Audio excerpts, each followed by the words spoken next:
Mga kapatid, patuloy nating purihin si Jesus, Maria at Jose sa ating pang-araw-araw na gawain at sa ating mga pagninilay.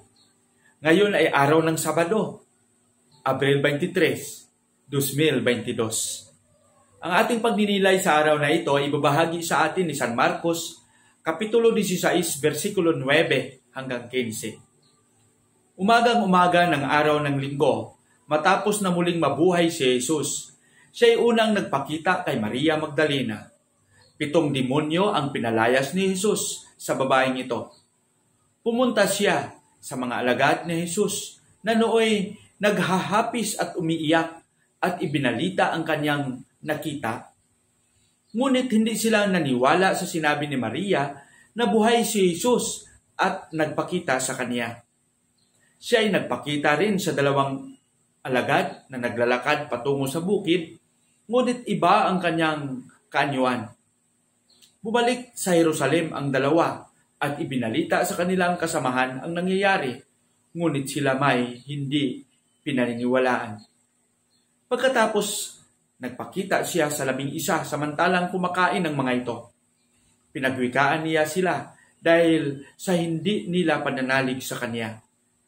At sa kaligtasan, katigasan ng ulo, sapagkat hindi sila naniniwala sa mga nakikita sa kanya pagkatapos na siya ay muling mabuhay. At sinabi ni Jesus sa kanila, "Humayo kayo sa buong sanlibutan at ipangaral ninyo sa lahat ang mabuting balita." Ang mabuting balita ng Panginoon. Mga kapatid, sa patuloy na pakikisalamuha at pagpapadama ni Jesus ng kanyang presensya sa mga alagad at sa mga tao, ngayon ay binigyan niya sila ng malaking tungkulin. Tungkulin na ipahayag, ipangaral ang mabuting balitang ito. Ano yung mabuting balita? Ang mabuting balita na si Jesus ay nabuhay, si Jesus ay bukal ng kapayapaan, si Jesus ay narito, at si Jesus ang siyang sandigan ng lahat. Kung titingnan din natin bilang mananampalataya, ito rin yung ating misyon, ang magpahayag ng mabuting balita. Ika nga sa aking pagkapari bilang isang misyonaryong Karmelita. Pagkatapos ng aking ordinasyon, ako ay pinadala sa Mindanao bilang katuwang na kuraparoko sa isa sa mga parokya namin sa Sagrado Corazon de Jesus, San Francisco, Agusan del Sur. At ako ay nanilbihan doon bilang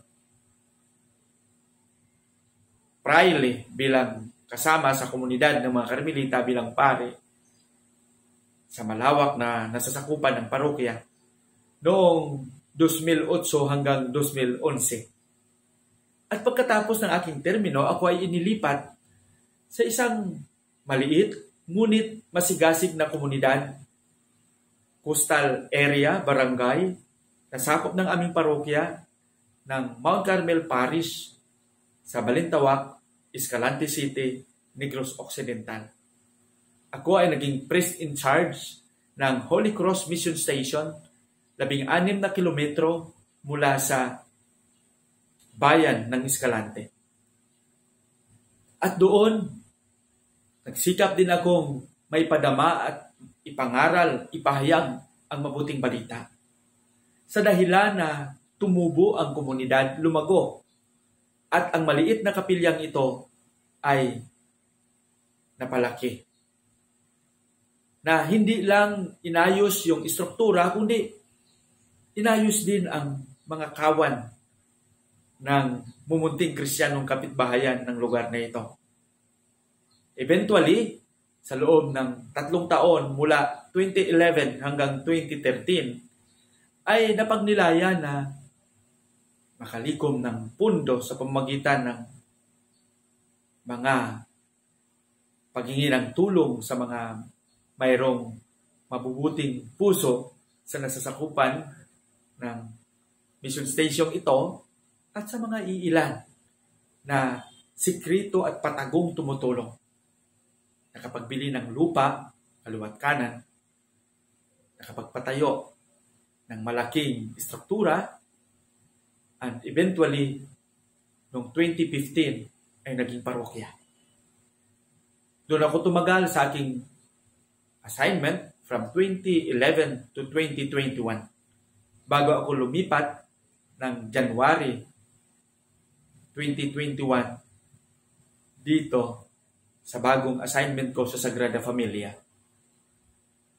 At ako bilang isang misyonaryong Karmelita, bilang isang binyagan, hindi ko rin alam kung saan din ako ipadala pagkatapos ng aking termino. Ang alam ko ay tumugon at ipahayag sa aking makakaya ang misyong ibinigay sa akin ng simbahan sa kabuuan, na maging instrumento ng mabuting balitang ito. At para sa akin, napakasimple lang ng aking karanasan. Posible dahil pare ako. Pero kayo rin, mga kapatid, tayong lahat ay tinawag upang maging instrumento ng papapahayag ng mabuting balitang ito sa simpleng kakayahan natin. Sa simpleng ngiti, sa simpleng pagbigay ng suporta, sa simpleng panindigan sa katotohanan, sa simpleng kilos na makapadama, makaparamdam, at makatulong sa ating kapwa na si Jesus buhay nga. Maipakita natin ito at maipadama hindi lang sa salita, kundi sa ating gawa. Lahat tayo, ito ang ating misyon.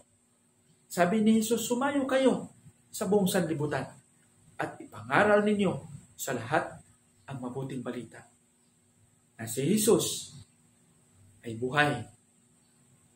Siya ang ating tagapagligtas, ang sandigan, ang bukal ng kapayapaan at bukal ng kabutihan.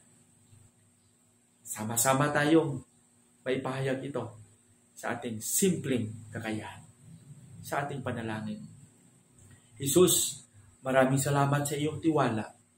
Maraming salamat sa iyong patuloy na paggabay. Sisikapin naming maging tapat sa iyo, na may pahayag namin ang mabuting balitang ito sa aming makakaya sa bawat isa. Lalong-lalo na sa mga kapatid naming hindi nakakilala sa iyo, sa mga kapatid naming nawalan ng pag-asa, sa mga kapatid naming naligaw ang landas. Tulungan mo kaming maging tapat at masigasig. Amen.